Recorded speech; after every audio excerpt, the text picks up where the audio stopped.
ما انزل الیہ من ربہ والمؤمنون، تصدیق کی رسول نے اس شے کی کہ جو اس پر نازل کی گئی اس کے رب کی جانب سے، اور تصدیق کی اہل ایمان نے۔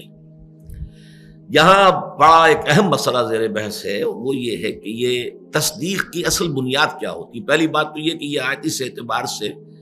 بڑی ہمارے دل کو لگنے والی آیت ہے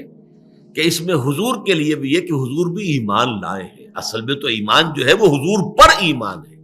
ہم حضور پر ایمان رکھتے ہیں صلی اللہ علیہ وسلم، لیکن یہ کہ یہ مرحلہ حضور پر بھی آیا ہے، حضور بھی ایمان لائے ہیں۔ اور قرآن مجید میں بعض مواقع پر کہا گیا آپ یہ کہہ دیجئے انا اول المومنین انا اول المسلمین، سب سے پہلا ایمان لانے والا تو میں ہوں۔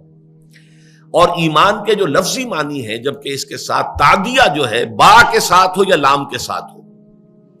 ورنہ اگر بغیر مجرد ان کے حروف جار کے بغیر اگر آئے گا، پریپوزیشنز نہیں ہوں گی، تو ایمان کے معنی امن دینا ہے، کسی کو امن دینا، امن عطا کر دینا۔ اسی معنی میں مومن جو ہے اللہ کے ناموں میں المومن، امن عطا فرمانے والی ذات، وہ ذات کے جو لوگوں کو امن عطا کرتی ہے۔ تو المومن کے معنی ہوں گے امن دینے والا۔ لیکن جب یہ با آ جاتا ہے یا لام میں سرسری طور پر، اور با جو ہے وہ ہے یقین اور وثوق اور گہرائی کے ساتھ، تو اس کے معنی ہوتے ہیں تصدیق، پورے یعنی سمجھئے کہ قلب کی گہرائی سے کسی شے کی تصدیق کرنا۔ تو یہ ایمان با، ایمان باللہ، ایمان بالرسول، ایمان بالآخرہ، ان چیزوں کی تصدیق کرنا پورے قلب کی گہرائی کے ساتھ، شعور کی گہرائیوں کے ساتھ۔ اب یہاں سوال آیا کہ آمن الرسول بما انزل الیہ من ربہ والمؤمنون، تو میں یہاں تھوڑی سی گفتگو آج کرنا چاہتا ہوں کہ اس تصدیق کی نوعیت کیا ہے۔ ظاہر بات ہے کہ تصدیق کی جاتی ہے کسی شخص کی طرف سے کسی بات کی جو کہ خود اسے پہلے سے معلوم ہو۔ میں آپ کی تصدیق کرتا ہوں، کیا معنی ہے؟ اس کا مطلب یہ ہے کہ جو بات آپ کہہ رہے ہیں وہ میرے علم میں ہے پہلے سے، میں تصدیق کر رہا ہوں۔ کسی شے کی تکذیب ہوگی، جھٹلایا جائے گا، یا تصدیق ہوگی،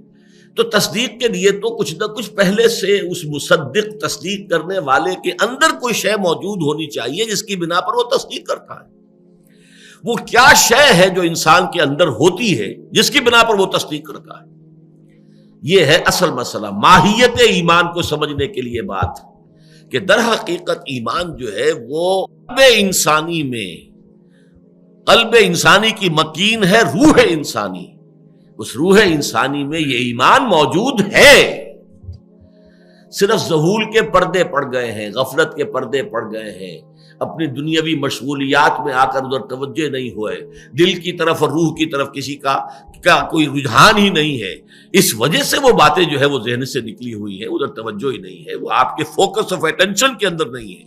ورنہ وہ تو اندر ہے۔ یہ روح جو ہے، جو کہ الامر من اللہ ہے، قل الروح من امر ربی، جس کو اللہ تعالیٰ نے متعدد مقامات پر اپنی ذات کی طرف جو ہے منسوب کیا ہے، وَنَفَخْتُ فِيهِ مِن رُوحِي، اس میں میں اپنی روح میں سے پھونک دوں۔ سورہ سجدہ میں بھی وَنَفَخَ فِيهِ مِن رُوحِهِ، اللہ نے اس میں اپنی روح میں سے پھونک دیا۔ تو اگرچہ ہم اس کے معنی یہ نہیں لیتے کہ اللہ کی روح کا کوئی جز تھا جو آگے آئے، بلکہ یہ کہ اس کی کہتے یہ تشریف، اس کی عظمت اور اس کی ذات باری تعالیٰ کے ساتھ فی الجملہ قرب کی وجہ سے اس کو اللہ تعالیٰ نے اس طریقے سے اپنی ذات کی طرف منسوب کیا ہے۔ لیکن اس روح انسانی کے اندر دو چیزیں موجود ہیں، اچھی طرح سمجھ لیجئے، اگرچہ ڈورمنٹ ہیں، سوئی ہوئی ہیں، جیسے کہ خاکستر ہو، ایک انگارہ ہے، اس کے اوپر راکھ اتنی آ گئی ہے کہ آپ کو پتہ ہی نہیں کہ اندر اس کے جو ہے آگ موجود ہے، وہ اتنا اس کے اوپر جو ہے وہ راکھ آ چکی ہے، لیکن وہ راکھ ذرا ہٹاتے تو معلوم ہوتا کہ اندر تو وہ دہتا ہوا ایک انگارہ موجود ہے۔ تو وہ چیز موجود ہے، دو چیزیں موجود ہیں اس روح انسانی میں، معرفت ربانی بھی موجود ہے اور محبت رب بھی موجود ہے، دونوں چیزیں، معرفت کی روشنی، محبت کی حرارت، یہ دونوں چیزیں روح انسانی کے اندر موجود ہیں۔ صرف یہ ہے کہ پردے پڑ گئے ہیں، ذہول کے پردے ہیں، غفلت کے پردے ہیں، عدم توجہی پردے ہیں، یا اس سے زیادہ آگے بڑھ کر خواہشات یا نفسانیت جو ہے اگر زیادہ ہو گئی ہے تو اس کے پردے اور گہرے ہو گئے ہیں، یا اس سے بھی آگے جا کر تعصبات طاری ہو گئے ہیں، تکبر آ گیا ہے، تو وہ پردے اور گہرے ہو گئے ہیں۔ لیکن یہ کہ یہ تو درجہ بدرجہ اس در حقیقت وہ جو حجابات ہیں ان حجابات کی لطافت یا ان کی کثافت کے مختلف درجات ہوں گے، لیکن حقیقت یہی ہے کہ انسان کے اوپر صرف یہ آپ یوں سمجھیے یہ ڈورمنٹ کانشسنس ہے، یہ شعور ہے سویا ہوا، اس سوئے ہوئے شعور کو آ کر قرآن مجید جگاتا ہے۔ اسی لیے اس کو کہا سورہ نور میں نور علی نور۔ ایک نور تو وہ ہے جو فطرت انسانی میں، قلب انسانی میں، روح انسانی میں پہلے سے موجود تھا، لیکن وہ دوسرا نور نور قرآن آیا۔ وَالنُّورِ الَّذِي أَنزَلْنَا فَآمِنُوا بِاللَّهِ وَرَسُولِهِ وَالنُّورِ الَّذِي أَنزَلْنَا۔ اس نور نے آ کر اس پہلے نور کو جگا دیا اور اس کو جو ہے ایکٹیویٹ کر دیا ہے، اس طریقے سے نور علی نور۔ چنانچہ یہی بات حضور کے بارے میں